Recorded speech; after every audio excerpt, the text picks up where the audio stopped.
Welcome to the Jewish Education Experience podcast with your hosts, Yasmina and Ari, who will be uncovering gems of wisdom with Jewish educators from around the world.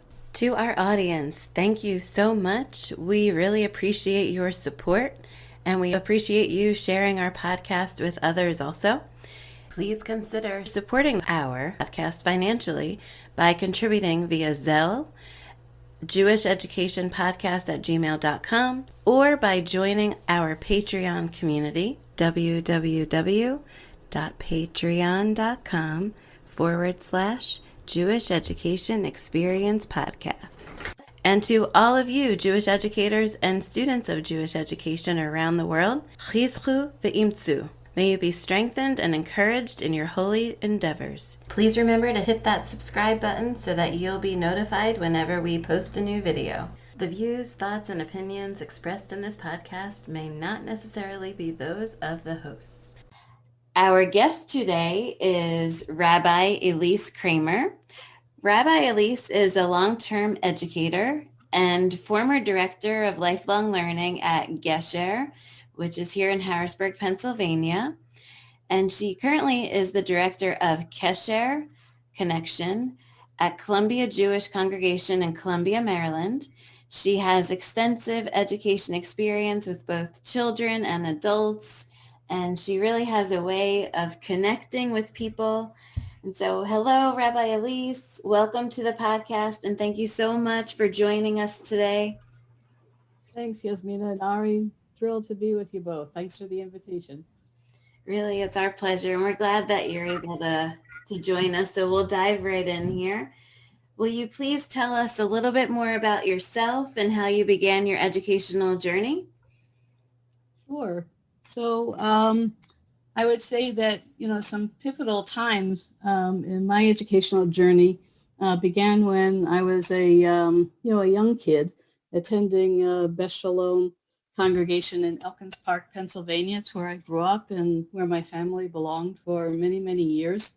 And like many young people, especially teens, going to Hebrew school, 3 times a week and Shabbat services every Saturday was not necessarily, the kind of times that you would, necessarily joyfully go to. Looking back as an adult, I could see how pivotal and core it is to my identity. But of course, being a young one, you had a lot to critique and a lot of solace dished out to my parents. For sure. But I would also have to say that, looking back, that there, were times and people that I really did connect with.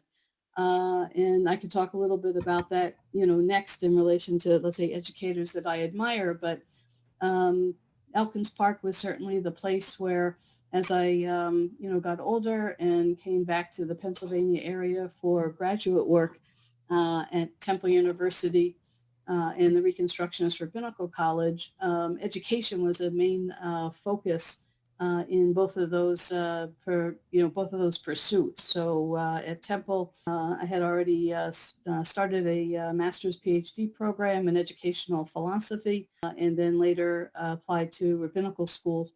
Got accepted and tried to find a synthesis, with Jewish education in the mix while going through seminary, not knowing after ordination what directions I would take. So education was certainly always a pivotal, kind of a factor. And yeah, I would say that my rabbinate, as a rabbi educator certainly has played that out, over the many years. Also, looking to always be connected to congregations and congregational work anywhere that I, could be. And so certainly the last years in Harrisburg and here in Columbia, Maryland for the past 21 years has been a great experience as a rabbi and an educator. Definitely.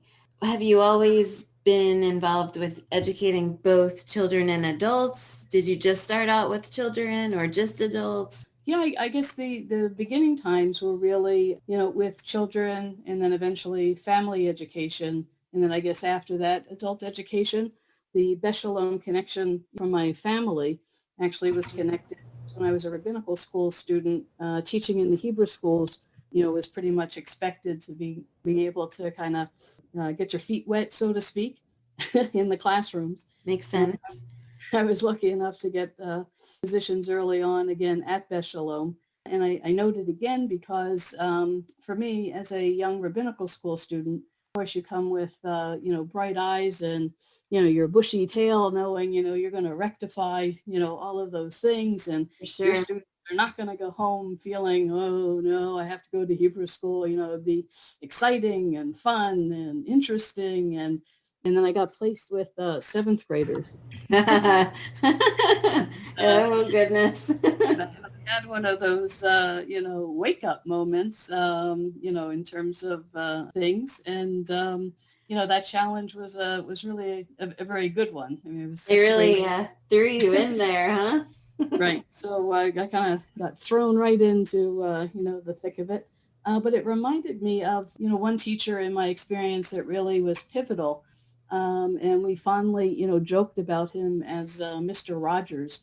Not that that was his name at all, but he would always walk in, and I'm sure it was a parody, and he did it intentionally. But he did do so every day. He had a sweater on, just like Mr. Rogers. Wow. He had his briefcase, and he would, walk in and saunter in a similar kind of way, place his bookcase, his books and his case on the table, and unbutton his sweater, put that on the chair, and then he would immediately turn around to the what was then called a blackboard with chalk, and he would proceed to write a verse from Pirkei Avot. That happened to be the chapters of Ethics of the Fathers, and he would just write the verse right on the board, and he would ask us to take out our machberot and write the verse down, and anything that we were thinking about, what did this mean to us, what did we think the teachings were about, if there were conflicting kinds of ideas.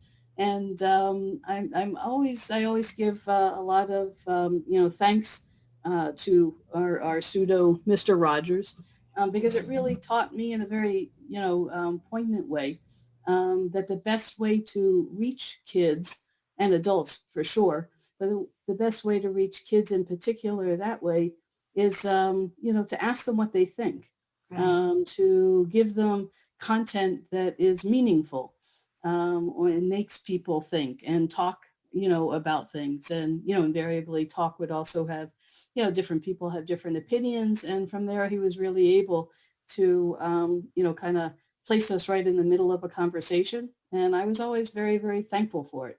Of course, that's me looking back, right? Right. Maybe, 5, 7, or whatever number of years it was. So I don't want to say that I was not an obnoxious teen in his class.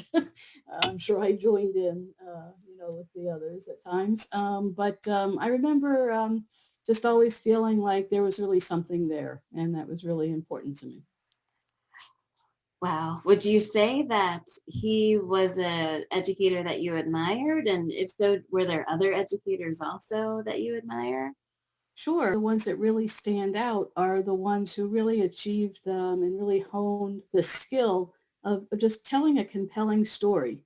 You just really feel, if it was Jewish history or holidays, whatever the actual, whatever the class actually was, political science and economics, teachers that were able to tell a compelling story that you just really could be mesmerized, that you could really enter into that story and feel that you were a part of it. And so, one piece was obviously the teller. Back in those days, probably frontal teaching was definitely over 95%, of the educational systems in so many places. But still, to be able to tell a story and then to pull back and give students the time to be able to make that story their own. So I would highlight that. Wow. And, the other part of teachers who really gave the feeling that they were taking their students seriously, right? That you really cared about their life. You cared about their issues, that you could kind of jump into, their silliness, obviously, and playfulness, because invariably, you need to relate to people. So That's I always, fair. look to those teachers, to model some of my own kind of just ways of being in the classroom and ways of being with people. Well, that's really important, because if we would like continuity, right, we need to find a way to reach our children and really get them interested and kind of ignite that spark. So I think that's really important. Sure, sure. Now, how do you talk about God with the age groups that you teach? How do you talk about God currently with as the director of Kesher? And yeah, just curious. Sure. So God, Holy One of Blessing, is certainly at core. When you're with young children, they actually get something. They call it God, or if that's, the kind of, words that they're hearing, real young kids probably do resonate more easily, let's say. There's less, less filters and kind of less, life experience to create, in some cases, hurdles or, questions. Some of the nicest, conversations I remember was teaching a kindergarten class as part of a, summer kind of camp program. And it was just very sweet. We used stories, by and large, not necessarily biblical stories, but stories about biblical characters or concepts. And kids they just dive right into it. And Really so do. they do, right? I mean, I'm always surprised because as an educator, we're talking about a notion of God that's invisible, right? And it's intangible, which from an educational point of view makes no sense that young kids would get any of that. But they do, because they get connections, right? They get the idea that you can't see love, meaning you can't touch it or, kind of hold it here and say, here it is, point to it. But they can all tell you that they feel loved. Sure. And so I've always been amazed just at their, intuitive ability to understand, that, and to just talk about God in their life, or the idea of, I guess it comes from also talking to stuffed animals or toys, that there's, if you could talk to your toys, then you could be talking to God, and, the toys talk back. And if God, is having conversations, it's just always sweet moments when young kids, unfiltered, just say what's really, on their minds. I would say, older kids, moving through, up through, let's say, middle school, and obviously, into high school, the issue would be, can you talk about God through the notion of saying thank you and blessings? How do we cultivate a practice of being able to, mark particular kinds of things when they happen, instead of kind of yawning, yawning through life? I think that's a way, to go at it. I do remember a class that went pretty, down south, I would say, not one of my better ones. I thought I'd be, really, kind of sophisticated with these middle school, seventh graders, and kind of draw a hand, on the board, and kind of make the comparison that, do we all have hands, right? You could draw your hand. But then notice, when you flip your hand over, we may be drawing hands, but none of them are the same. In which case it launched into some kids that have, moms and dads who are in the, science background, and that just took us derailed. Well, that's okay, right? Sometimes it goes the other direction.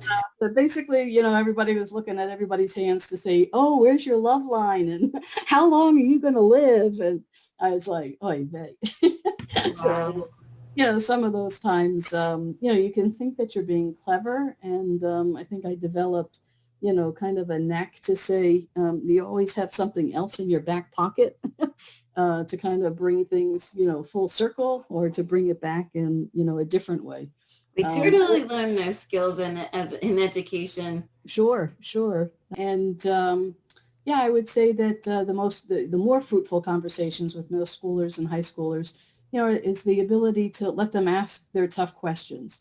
Let them ask let them give voice to their doubts or their questions, or, whatever kind of the strutting that's going on. Just know that you're there not necessarily to answer all of their questions when they're 12 or 13, but if you're there to plant the seeds when they're 12 and 13, that, you'd be amazed at what comes back at you when these same kids are, young adults, 18, 19, 20-year-olds, and they go to college and, they end up, writing a little nice note saying, I was the kid in the back and I threw spitballs, but, but now I'm in college and, I'm really interested in being part of the Jewish community. So, you never know, what teaching is going to strike which person, at any given time. But the notes that I've received from, many of my younger students is them remembering, the having the space, right, to be able to ask their tough questions and to not feel like they were being shut down, right? Always really important. I definitely think that's important because, we've spoken about this with some other educators, and that little thing can just totally turn them off. And then sometimes it seems that once you turn them off, it's really hard to pull them back in. Right, right. And, I think it's really an art form, for those educators who really stay in those 7th, 8th, 9th grade ages, in the sense of, in general, their time, they're saying that they're having a good time is making, adults feel miserable and Right. being confident. Yeah. And so, they do that really well. But I think the folks that, that actually see through and around all of that, really see it as, these are also the same kids who are going to be the real strugglers. They're going to be, many of them can be God wrestlers. And what does it mean to give them permission, to be able to explore and express, all the stuff that's obviously, bouncing around, within them. Definitely. I'm curious your thoughts on this. We think of education, chinuch, be a little bit of an amorphous term. How would you define education? Sure. Yeah, I saw that question, and I'm really intrigued by, maybe you could share some other definitions that people, have chosen. I don't know that I have, let's say, my, kind of, 30-second definition of chinuch, or to what does it mean to be a mechanech, somebody who's, let's say, a conduit to, the education process. I could tell you what it's not necessarily. That's good. We can go with that. We can go backwards. I don't, a little Maimonidean type of way into it. I've never wanted to see it as, let's say, that as a teacher, your role is to necessarily, let's say, pour knowledge, let's say, into kids, families, adults, like you would pour something into a vessel. That I know that, at least the in the 70s, 80s, in terms of with my own kind of education where things were really frontal, I think that was a way of understanding education, that it was a matter of like giving everybody the stuff, Right. giving the content. And in some cases, for sure, that's the case. But I don't know that the process of education gets played out quite as well in those days where students were, often very, very passive. Maybe you could raise your hand at a certain point to ask a question, right? But there wasn't that kind of give and take kind of a feel. I guess if I have an image that I like to play with, it's much more like clay, where both the teacher and the students all have their hands in the midst of it. And, as a teacher, you're obviously, being paid, and have a responsibility to, come in with lesson plans and to have a, kind of a, a course, that you're plotting out. Right. But that always felt, it was very intentional, I think, especially as a young rabbinical school student, where quite honestly, my students weren't that much, I was teaching students who were, 12 and 13, and I was, I don't know, 20. And so, it wasn't that many years difference. And so those beginning times wasn't a time when I can feel like, let me pour all of my wisdom, into you, kind of little peons, and therefore, you'll learn the subject matter, in that kind of way. Over time, I would say that education is understood as kind of like a balancing act that you need to almost like a juggler, if you will, to know, let's say, when in your classes you're trying to, carve out a way of achieving goals and objectives. Like there's a way to be able to teach with an eye to knowing that at the end of the day or the middle of the year or the end of the year, that we have goals and objectives that we'd like to reach. I think the second prong, to that set would be, skill-based kinds of things, meaning, so what are the skills, that I need to teach? Let's say if it's a language, reading is a pretty, basic, notion. So Right. skill-based kinds of things. But ultimately, the third prong, I would always see it as, filled with, another course that would take us into areas of meaning and relevance or transformational education. So I would say those three prongs are really what, that I would see what education is all about, more so today. And though they're different, or the classrooms are very different, for young kids, for middle school, high school kids, for families, and for adult learners, I would still say that the prongs that I'm describing, are certainly core, to how I go about understanding education, anywhere I'm at.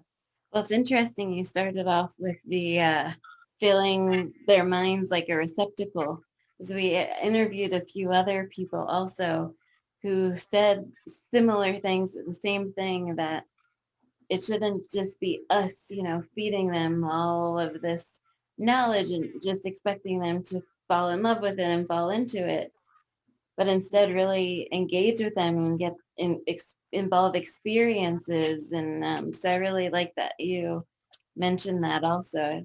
It's really important that, Yeah, and I think, today, living in the 21st century, obviously, education has changed, and there are, by the way, super educators, who really definitely. have found ways to pour knowledge, into students, and so many students who, come back as adults saying, oh, I just love so and so. I don't think there's, let's say, one magic, one kind magic way. I think that as teachers, we each have to find our own magic ways, right? Right.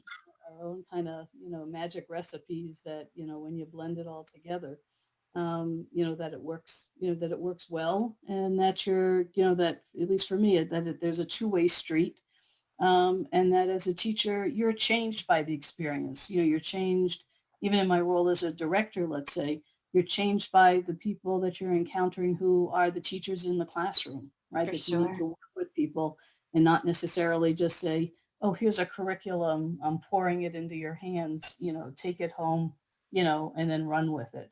I think those days are really, kind of behind us in many places anyway.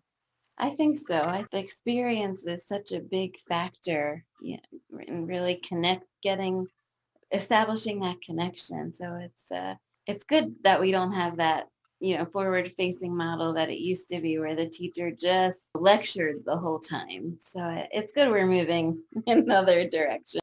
Right, right. Or Um, at least an opening, to the idea that even our learners learn in so many different kinds of ways, that Definitely. all of them are not, just able to listen to things and, soak up, the 10 vocabulary words just because we said them. Are there different ways to be able to, convey that same kind of content, but in ways that, people can actually hear what's important or what's being said? Exactly. So what do you find to be the biggest challenge that you've faced, either as an educator or as a director of education? I guess in the Jewish world, the biggest challenge, since most of my experience has been with supplementary kind of work, right?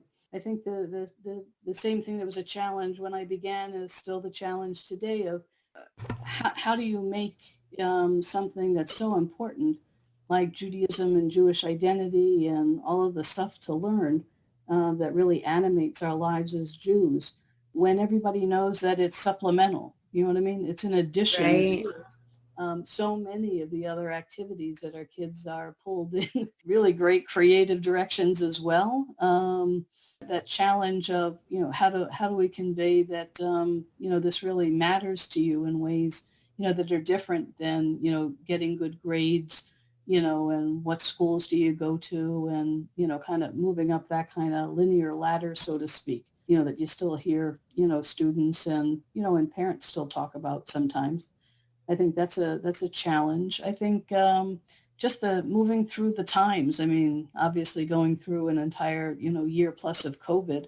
Right. Um, I think that's the biggest challenge, so to speak, in the sense of how are people going to balance the use of this kind of technology in ways that are in some cases so very helpful logistically, meaning you're not driving back and forth and parents have jobs and one, two, three, five kids, right? How do you juggle all of that? So technology in those kinds of ways can be of help. And yet, I'll still, be a dinosaur and say ... I really believe that relationships are core. The kind of relationships or the kind of spontaneity and the kind of give and take that you can create in the classroom, though you could do a lot with technology, I think there's still the challenge of people connection, in real time still is key. I would definitely agree with that. Yeah. Definitely been a challenge. And do you see the supplemental or religious school model continuing to be a big portion of learning for Jewish kids? Do you see that changing over the years? Because I know it used to be where kids attended religious school maybe 3 or 4 days a week, and now it's 2 days a week. Some places it's 1 day a week. I Right. mean, what do you think? Yeah, I think that's, a function again of 21st century lives. We've always been very busy. It's also kind of like the culture around in the community, what really helps to kind of create that cohesion of buy-in for families. I know in a lot of the larger cities, the attraction to doing, in-person time, though it's attractive because it works, for parents to be able to get their kids where they need to be. Right. Uh, you open up your laptop and you're there. That's a different kind of pull, let's say, than we would have encountered. At the same time, in cities like Harrisburg, you really have families and parents in particular that really see Jewish identity as so core and so important, mostly because their kids are attending public schools, by and large. Right. And Harrisburg, their kid is maybe one of two or three higher school that's Jewish. So a different kind of an interest, if you will, from the Definitely. families to be able to say, wow, like how much can we, how much time, the maximum amount of time, not the least amount of time, right? So I don't think there's one answer for all communities. But certainly everybody's, struggling. At the end of the day, I mean, I often, say to my adult learners, would you want a dentist playing around in your mouth with all these tools if they told you that they stopped their education at 12? Wow. 15? And Wow. parents like take a breath, like, what are you talking about? What would you like your lawyer, to have only, learned all the law that they could, while they were a 12 or 13-year-old? I was like, so what are we saying, right, as a Jewish community? If we just say, hey, yeah, it's enough already. Our kids got so much out of Hebrew school. Really what we're saying is their Jewish knowledge stops, right? Yes. At 12 and 13. I think that's huge. And I think it takes a shifting mindset, to be able to say, well, it's not time to, let's say, shift something now for ballet or to sports or only to, other important things as well. You know what I mean? How do we get the messages across that lifelong learning, really means lifelong? Definitely. There's always more to learn and different ways of learning, and to pique that kind of curiosity and to see, that's what's really at core of at least holding the Jewish people together, I think. Definitely. Well, I like that you share that with the parents, that analogy of what about if you're a lawyer or you're a dentist? Because when you take a step back and think about that, Right, right, being Jewish is the whole lifestyle. And to think that, oh, bar bat mitzvah age, okay, you're done. right, It's just, right.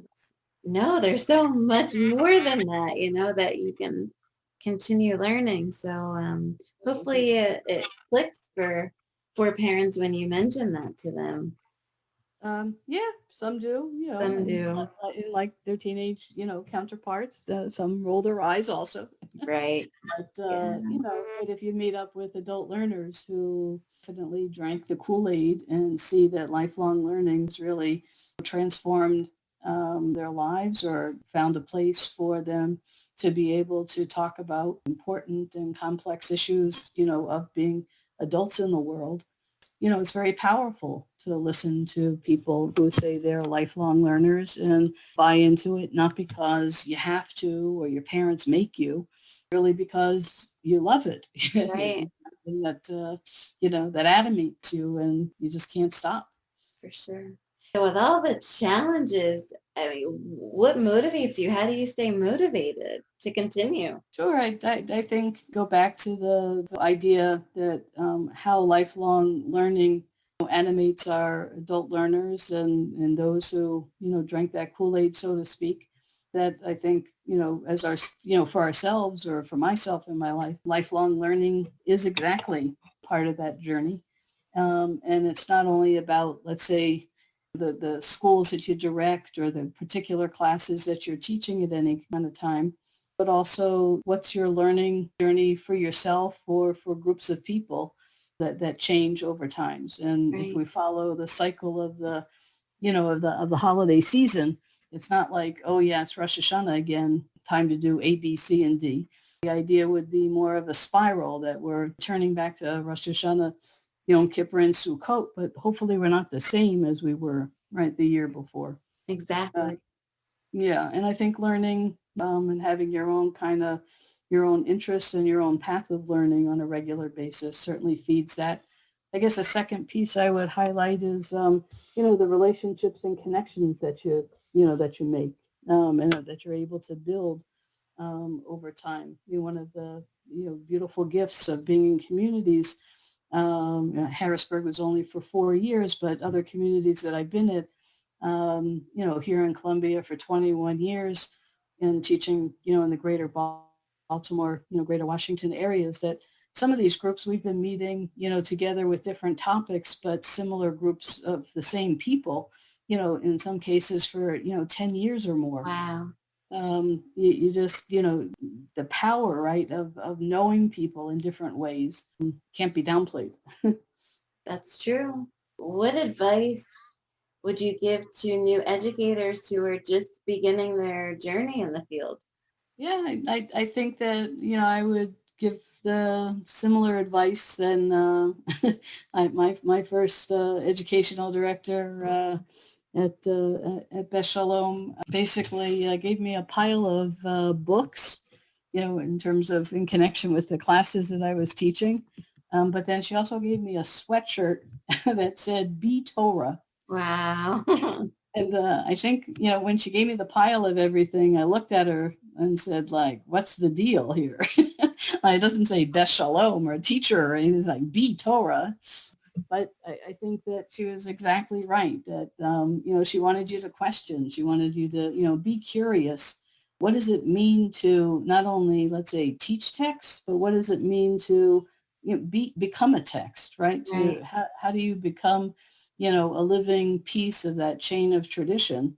And I think, thankfully, as long as we have more, new Jewish educators, jumping into the foray, that that excitement of beginning a new journey is still the same yet different, and so that you want to be able to give people the kind of tools to be as effective as they can in whatever the settings. But I think I don't know if it's a sweatshirt that you have to give, but something that lets people kind of aspire to, who do you want to become as a teacher, right? What kind of teacher are you going to become? And how are you going to get there, Right. I like it. What do you think successful Jewish education is going to look like in the future? Success, in my mind, in the Jewish community is always, linked to Jewish communities doing Jewish, right? And being Jewish. I think how you describe that or what does that mean might change in different communities, or I'm hoping that, some of the things would, overlap, so that we would still, as a Jewish community, be able to recognize each other. It's all part of of Jewish communities. But I think it's a really exciting time to be a Jewish educator, especially at times when, let's say, the demographics of the Jewish community is really being raised to the Right. forefront. What does it mean to take seriously that the Jewish community, right, has always been so multicultural? Right.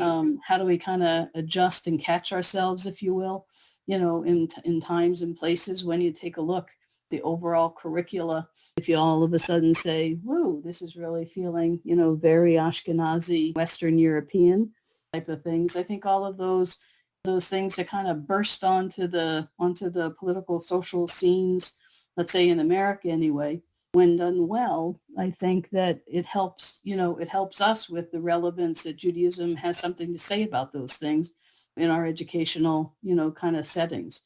Obviously, depending on the ages and the years. And I've always, held to that notion that, if we build those foundations below us, predicated on relationships and curiosity of knowing, others, how do we teach, the compassion and chesed and love and care, that's embedded within all of our traditions, at least that way.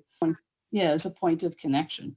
Obviously, it's just one piece of the education, but I'm happy to see, Jewish communities that, see these kinds of issues as also important, to better understanding our Jewish identities, along with everything that obviously, we want everybody to be invested in, like Shabbat and holidays and all that kind of good stuff.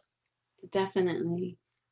Well, Rabbi Ilyse, thank you again so much for joining a podcast tonight, and we really appreciated you taking the time. I know you're busy, and so thank you again. Great. Well, Lila Tov, and thank you, Yasmina, for the opportunity. Always great to hear your voice, Yasmina, and talk together about education. I know it's at the heart of your enterprise as well. It really is, and especially with young children now, we're on our... So we really are enjoying this series that we started and just getting all kinds of different perspectives. And yeah, we look forward to hopefully talking with you more in the future about it.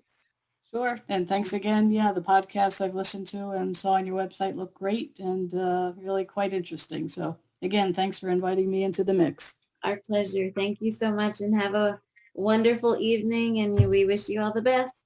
Sure. Call to Lila.